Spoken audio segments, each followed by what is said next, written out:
nada, muchas gracias por estar aquí. Buenas tardes.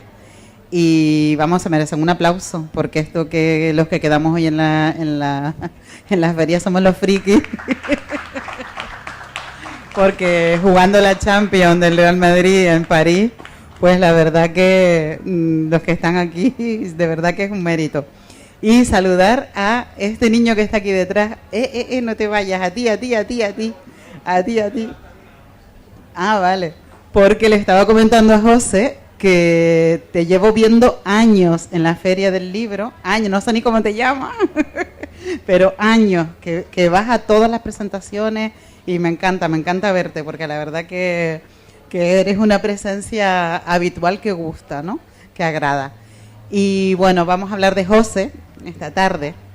Vamos a hablar de José Garoé, que bueno, ha escrito su primera novela, se llama Un corazón en la pared. Es una novela que yo la encasillo dentro del género negro. No sé, a él como que parece que no le hace mucha gracia, o ya nos contará.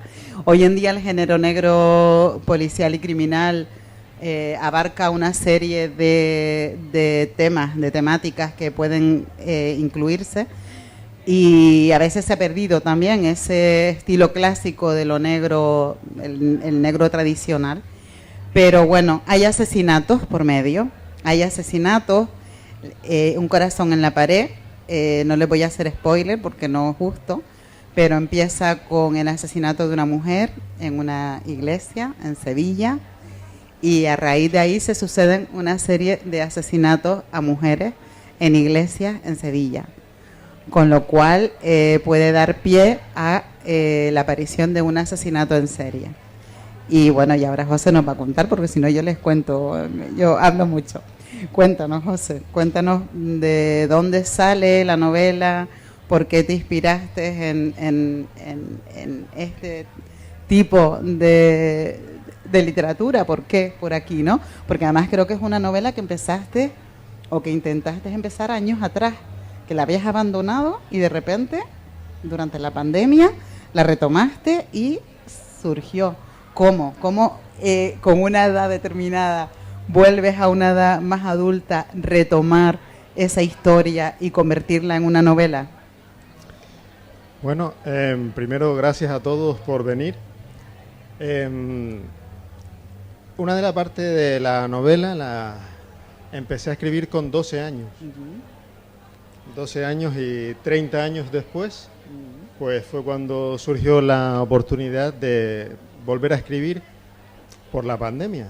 Sinceramente fue el tiempo que me hacía falta, porque antes, con el ritmo de vida de uno, es muy difícil escribir, pero apareció ese tiempito y había que aprovechar el tiempo en algo, y mi mujer me mandó a escribir, porque si no me echaba de casa y no podía salir de ahí.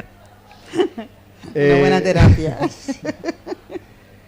El género negro o la novela policíaca, porque es el tipo de lectura que me gusta a mí, el tipo de serie que yo veo, el tipo de películas que me gustan. Entonces, lo natural es que escribiera una historia relacionada con eso, y también que encajaba un poquito con lo que yo había escrito 30 años atrás. Y por eso, como homenaje a aquel niño que empezaba a escribir cuentitos, historias en el cole, pues se retomó esa forma de escribir, y al final salió una novela policíaca, igual que podía haber salido una novela de piratas o cualquier otra cosa, pero al final creo que el hecho de que a mí me guste tanto este tipo de lectura, las novelas de Agatha Christie o Sherlock Holmes o Lorenzo Silva o Dolores Redondo, ese género negro hace que también me alimente para yo poder escribir. La literatura de género negro, que está bastante denostada en nuestro país, sin embargo es uno de los géneros que más se venden, de los más vendidos, y que, como tú bien dices, durante la pandemia sostuvo el mundo editorial, porque la verdad que tenemos grandes escritores y escritoras de género negro en nuestro país, y además ganando premios incluso a nivel internacional. no solo habla de asesinatos, es decir, la novela de género negro, la reivindicación que hacemos los escritores de género negro es que tiene siempre un trasfondo social, político, un trasfondo de denuncia. En el caso de la novela de Un corazón en la pared, cosas que estoy segura de que tú no eras consciente a la hora de escribirla, pero cuando nos llega a los lectores, porque cuando uno escribe, el libro es suyo, pero cuando lo edita, lo publica y el libro es del público. Y ya el libro sale a miles de interpretaciones, ¿no? Porque cada lector, cada lectora va a recibir lo que le dé ese libro, ¿no? A mí me dio, saqué varias cosas, como por ejemplo el tratamiento de la mujer. Al principio, cuando yo empecé a leer el libro, me pareció que era como un poco, dije, uy, esto parece una novela romántica, ¿no? Porque hay una relación de amor muy, muy bonita, muy intensa, pero que luego tiene su explicación lógica en la novela, ¿vale? Está muy relacionada. Yo comenté, le presenté a José la novela en la Feria del Libro de Telde y comentaba que cuando yo empecé a leer la novela me recordó a la película Seven. La novela es muy, muy cinematográfica. Es una novela muy rápida que transcurre en muy poco tiempo, con lo cual le da un ritmo cinematográfico, realmente le da un ritmo cinematográfico.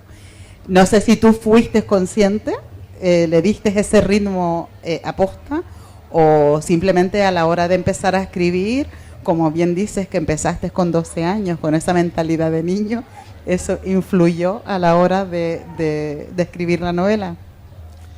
Probablemente consciente no, pero sí es verdad que cuando yo escribo, y supongo que todos los que escriben le pasa, yo veo lo que estoy escribiendo antes de escribirlo, por lo tanto es como si lo estuviera viendo en una pantalla. Y sí, es verdad que el libro transcurre en una semana, la historia, es un ritmo muy alto. Y también hay esos temas de trasfondo que tú dices con respecto, también inconscientemente, quizás uno los toca, pero ¿por qué casi siempre las víctimas son mujeres?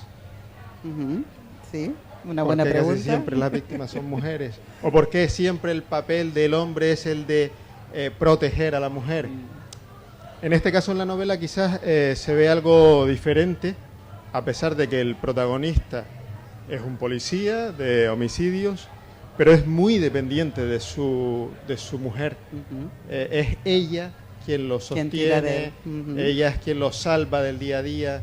Entonces, es verdad que quizás de forma subconsciente, pero quería resaltar el hecho de que la mujer no necesita un hombre para ser fuerte, ni para defenderse, ni nada, ¿no? Después, por otro lado, en la novela también me gusta destacar la relación que hay entre los dos hombres, la relación esa de amistad tan potente, como a veces uno llega a tener un amigo por el que es capaz de hacer cualquier cosa, porque esa lealtad, esa amistad. Sí, sí, cierto. Y esas relaciones y esa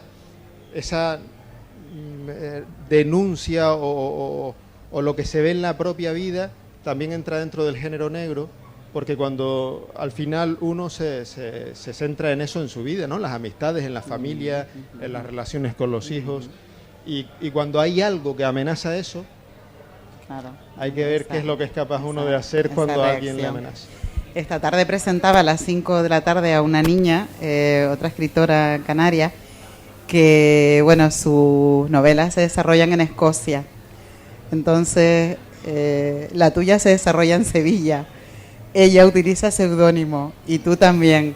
Y me quedé pensando, ¿no? Hice una relación de ideas y dije, vaya, hoy presento a dos buenos escritores, una escritora y un escritor, que ambos utilizan seudónimo y que no escriben en Canarias. Entonces, explícanos por qué tu seudónimo. Bueno, mi seudónimo tiene que ver porque yo me llamo José, pero no me apellido Garoé. Sin embargo, mi profesión tiene que ver con la madera y soy canario. Entonces, buscaba algo que tuviera relación. ¿Metió el Madrid, a lo mejor? No, estamos hablando de género negro. Alguien mataron por ahí. A alguien le dieron un tiro. Entonces buscaba algo que estuviera relacionado con la madera y relacionado con Canarias. Me acuerdo que le pasé el nombre, varias propuestas a un amigo publicista y al final nos quedamos con Garoé porque tiene ritmo también, José Garoé, suena bonito. Entonces, como homenaje a mi tierra, a mi profesión, a mi padre, pues por eso es el nombre. Y con respecto a Sevilla, también por varias razones. La primera es porque mi mujer es sevillana, conozco la ciudad bien. Después, al ser una ciudad grande, da muchísimo juego para los escenarios, el carácter sevillano también para los diálogos, las iglesias, que allí hay más iglesias que bares. Bueno, que bares no. Bueno. Pero sabes que el sur y los canarios. Sí. Y entonces también como parte de la novela tenía que ver con el mar, aunque Sevilla no tiene costa, pero está el Guadalquivir. En su época, pues gran parte del comercio pasaba por ahí. Entonces se dieron todos los condicionantes para que eligiera Sevilla. Para ubicar la historia. Y por lo tanto esos escenarios son escenarios reales, escenarios que tú conoces, que tú has vivido, que has pateado y que nos describes en la novela tal cual son en la realidad, sí. ¿no? Sí. Son todos reales, todos incluso contemporáneos, se pueden visitar todos. De hecho, se podría hacer un tour por los sitios que salen en la novela. Porque hay como 4 o 5 iglesias que son de las más famosas, un par de calles principales, hay un pueblo en el exterior también muy bonito. Son todos sitios a los que hemos visitado y que se pueden visitar normalmente. La verdad que a mí eso me gustó mucho, el empezar la novela, que más empieza así, el primer asesinato que te encuentras en la novela es en una iglesia y describes, ¿no? Y bueno, tú mismo has comentado en alguna otra entrevista cómo tuviste que esforzarte por documentarte en saber a qué hora abren, a qué hora cierran, quién se encarga, quién no se encarga de las iglesias, un poco para poder utilizarlo como escenario, ¿no?, del crimen. La documentación previa, ¿cuánto tiempo te llevó, más o menos? Pues mira, no sé muy bien, es que como estábamos allí sin hacer nada, yo me encerraba en la habitación, me encerraban en la habitación a las 8:30 y salía a las 8:30 de la tarde. Entonces, es verdad que a medida que vas escribiendo y la imaginación va creando la trama, necesitas saber algo de algo y automáticamente empiezas a documentarte. Por ejemplo, eso, lo que mencionabas tú. Si vamos a hablar de una iglesia que aparece un cadáver allí, pues a qué hora cierra esa iglesia, a qué hora abre, es pública, no se cobra entrada por entrar, no, todas esas cosas. Pero hicimos un ejercicio de documentación. Si estuve 20 días escribiendo la novela, los 20 días estuve documentándome 12 horas. También estuve escribiendo. Pero sí es verdad que si no hay documentación de por medio... Claro, porque pierdes la credibilidad. Efectivamente, lo que tú dices, ¿no? Que tienes que hacer creíble que la novela que estés leyendo, donde las estás ubicando y de lo que estés hablando, sea... Y probablemente se hizo de esa manera por tantísimo tiempo libre que yo tenía en ese momento. Ahora, que estoy escribiendo una segunda novela, la documentación es completamente diferente. Lleva otro ritmo. Claro, porque... Si se me ocurre algo, después tengo que dedicar un día a documentarme, 1 o 2 o 3, para que sea lo más verosímil posible. Claro. Algo que me pasa a mí cuando escribo, sobre todo novela, ¿no?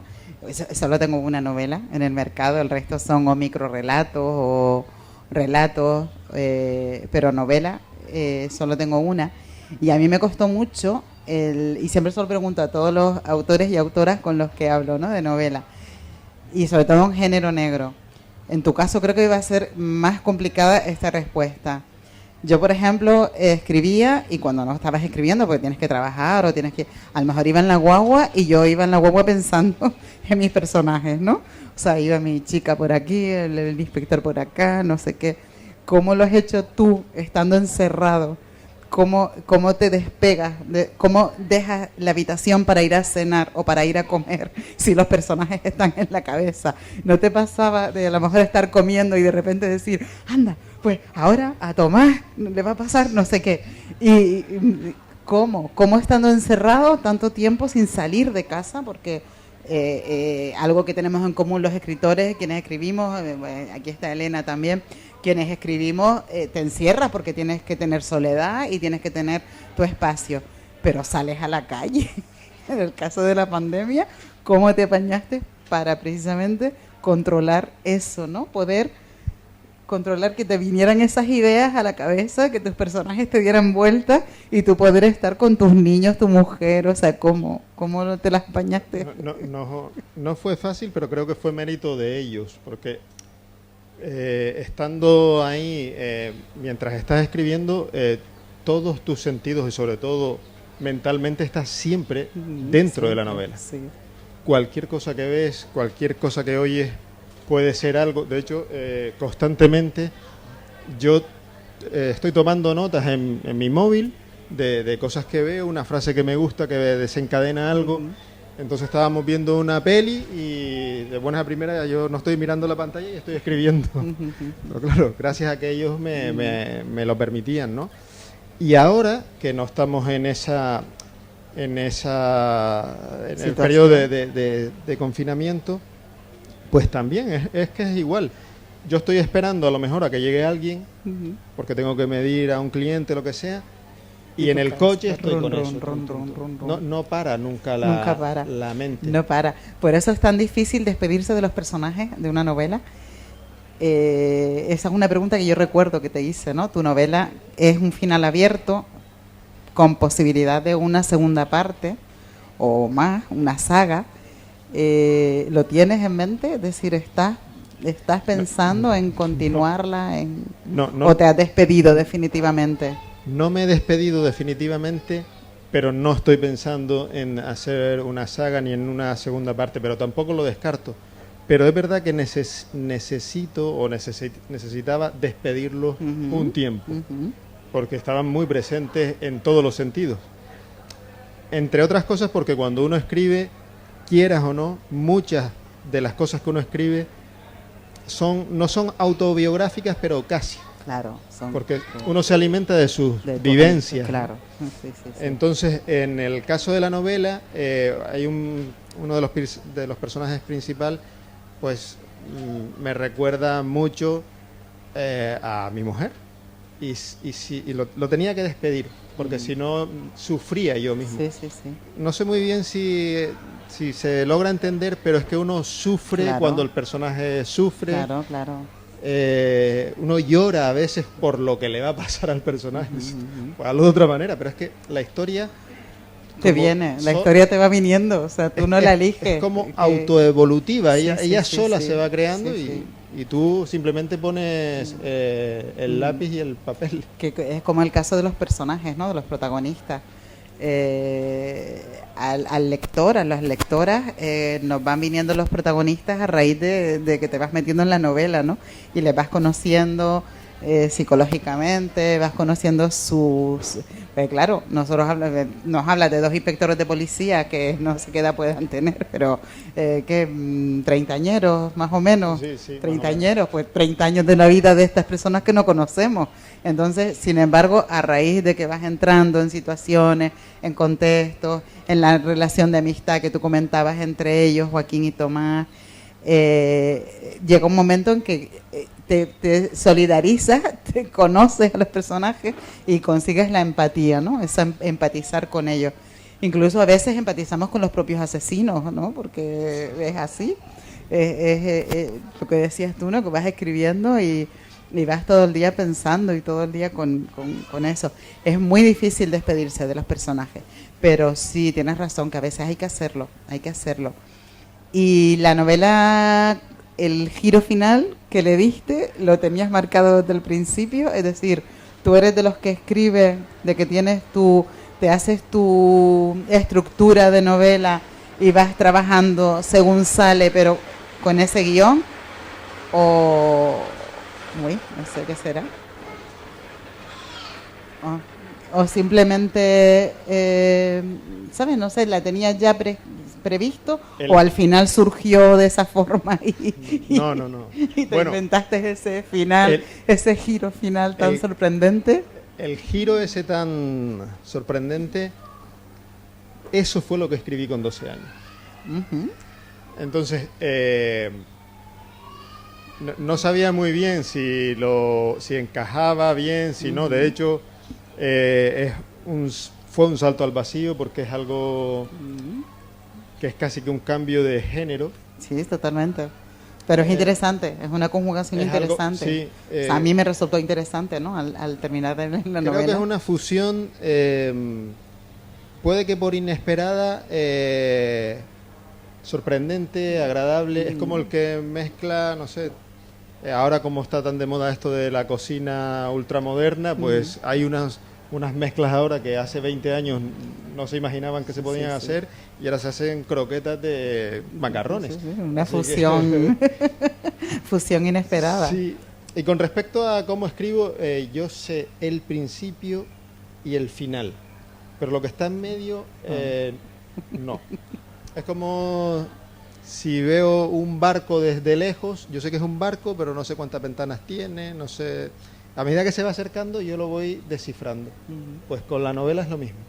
No soy súper esquemático, sí es verdad que tengo algunas ideas claras, y esas son las que son la base de la novela, pero la historia va creándose sola. Sí, suele pasarnos. ¿Por qué Hilatura, la editorial con la que has trabajado? Hilatura es porque nosotros autopublicamos en Amazon, pero le enviamos la novela a varias editoriales a nivel nacional y regional. Y la que contestó fue Hilatura. El tema editorial es bastante complejo, muy complejo. Que una editorial se interese es muy difícil. Nosotros arrancamos solos porque tardaban un montón en responder y creíamos que el libro tenía la calidad suficiente, me refiero de edición, para poder salir autopublicados, porque es que ese es otro de los detalles de la autopublicación. La gente autopublica cosas que son bueno, aberrantes. Eso nos daría para horas, nos daría para hablar horas y horas el tema de la autopublicación. Sí. Pero yo tengo la suerte de que mi mujer es filóloga, entonces yo le di el manuscrito. Sí, yo le di el niño y ella lo peló y se quedó guapo. Entonces, después de eso, ya el libro estaba funcionando en Amazon, pues se puso en contacto con nosotros Hilatura y salimos con ella. Una editorial de Madrid, porque aquí no nos hizo caso nadie. Hay que una editorial joven, nueva, muy joven, que era una decisión de Ciruela, o sea que es una buena, como aval profesional, hay que tenerlo en cuenta, porque Ciruela es una de las editoriales que publica género negro, de las mejores a nivel nacional. Entonces, bueno, yo creo que es un aval, ¿no? Que Hilatura se hayan escindido de Ciruela y hayan intentado por su cuenta hacerlo y apostaran por la novela, ¿no? Yo creo que eso te avala también a la hora de... Y resaltando el trabajo de ellos o de ellas, que son dos chicas, me pareció extraordinario el trabajo de edición. Son ellas dos, cada una de ellas se leyó la novela 15 veces, 15 veces, es decir, para intentar pulir lo máximo posible. No, estamos hablando de gente súper profesional para lograr hacer eso. Por lo tanto, lo que decía antes de la autopublicación, escribir sin ni siquiera revisar un poquito algo, no sé, tipográfico, ortográfico. No, en todos los sentidos. La autopublicación en todos los sentidos, ¿no? Y no solo eso, sino que encima haces creer a la persona que es autor o autora porque ha publicado un libro que ha pagado, porque nadie no ha pasado por una criba editorial, pagas un libro, te lo sacan y encima te crees que eres escritor o escritora y te das ya el título, ¿no? Por lo menos en las redes sociales presumes con que eres escritor o escritora porque tienes un libro autopublicado. Sí, notaría para horas hablar de eso. Que hay buenos, que hay muy buenos. Muy buenos. Y gente que empezó con autopublicaciones que las editoriales se han interesado por ellos y han sacado luego libros, sin ¿no? Duda. Sobre todo con Amazon. Amazon ha sido una plataforma bastante buena para personas. Sinceramente, puede ser el impulso a un talento nuevo. Claro, porque sí, sin duda. Alguien desconocido que llegue a un nivel superior es prácticamente imposible hoy en día. Es muy complicado. Imposible. El otro día leí una entrevista de Rosa Montero y comentaba eso, ¿no? Decía que las personas que, como ella, que han tenido la oportunidad de publicar y de estar ahí, de tener seguidores, seguidoras por su profesión quizás, ¿no? Más conocida como periodista y eso le dio la fama. Y luego hay un montón de escritores y escritoras de una calidad excelente que no salen de la primera edición de libros y no les conoce nadie. Es una pena, la verdad que es una pena. Eso nos pasa en Canarias, ¿no?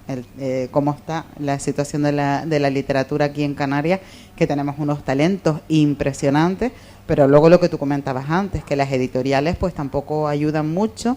Si te publican, luego no te sacan fuera, o sea que no hacen un esfuerzo tampoco porque salgas de las islas. Entonces, bueno, es todo un entramado editorial, ¿no? Pero tenemos que pensar en lo positivo, digamos, lo bueno. Lo bueno es que tu primera edición se acaba de agotar, que vamos a por la segunda y que eso pues es súper importante y es una gran noticia porque ya dice algo, ¿no? sobre tu trabajo, que es lo que es lo importante. La portada. A mí las portadas, los que estuvieron en la presentación de Telde lo saben, me encantan. O sea, para mí el tema de la portada es una cosa muy, muy importante. Y es algo a lo que los escritores no le damos importancia. O las editoriales no le dan importancia. ¿Por qué esta portada? ¿Cómo fue la idea de José Bringas, que te hizo la foto? Pues buscaba, en nuestra primera edición en la que autopublicamos, la portada se me ocurrió a mí y la hizo este amigo que nosotros tenemos, publicista, un trabajo excelente, pero sí es verdad que probablemente la portada no era la más adecuada para el libro porque daba a entender otro tipo de género y bueno, cuando llegó a la editorial propone que haya un cambio de portada, pero ya que yo soy de aquí, de Telde, pues digo, vale, vamos a intentar hacer algo con talento local, porque aquí hay en todos los campos un talento increíble, tremendo. Sí, lo que pasa es que a veces no se conoce. Empecé a buscar y encontré a José Bringas, que es un fotógrafo brutal. Le di la novela, la leyó y una vez leída, él fue el que hizo varias propuestas. Y ahora el que ha leído el libro se da cuenta de lo que dice la portada. La portada sola habla del libro. Sí, es que las portadas son muy importantes. Sí. Son sumamente importantes. O sea, lo que pasa es eso, que muchas veces las editoriales o no te permiten la portada que tú les ofreces, que te dicen que no y eligen una y del montón y te encuentras libros de Pérez Reverte, de Rosa Montero y de Pepe Pérez con la misma portada. Y es muy curioso, ¿no? Porque las temáticas no tienen nada que ver, pero bueno. Me alegra mucho que pudieras elegir esta portada, que te lo permitiera la editorial y que contaras con este fotógrafo para hacerla. Porque lo que tú dices, ¿no? Tenemos unos talentos increíbles y el poder sacar la fotografía de José Bringas, que quieras o no, pues se conoce. Nadie habla de esto en los libros, yo sí, me gusta hacerlo, quizás por deformación profesional, porque el hecho de ser periodista, pues una siempre tiene que contar con fotógrafos en su vida y fotógrafas, y los gráficos son muy importantes y siempre se nos olvidan y hay que nombrarlos. Me pareció una portada preciosa, la verdad que me gustó mucho. Vi la de Amazon y no me gustó nada, con lo cual creo que tu acierto fue increíble.